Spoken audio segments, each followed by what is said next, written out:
Aşıq Telli Borçalının vəfat edən qardaşının vəfatından 3 dəqiqə əvvəlki görüntüləri yayılıb. Fevralın 10-u paytaxtın Səbail rayonunda yerləşən Atatürk mərkəzində Aşıq Ataxanın öldüyü hadisə ilə bağlı bəzi məqamlar dəqiqləşib. Həmin gün saat 11:00-da Tərlan Əliyarbayev küçəsində yerləşən mərkəzdə ədəbi bədii tədbir keçirilib. Tədbirdə sənətçi Telli Borçalının qardaşı paytaxt sakini 1966-cı il təvəllüdlü Ataxan Sədioğlu Qurbanov da iştirak edib. O sazda ifa edib, şeir deyib.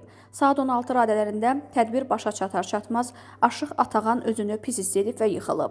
Təcili tibbi yardım çağırılsa da onun artıq vəfat etdiyi məlum olub. Bildirilib ki, Ataxan Qurbanov ürək çatışmazlığından vəfat edib.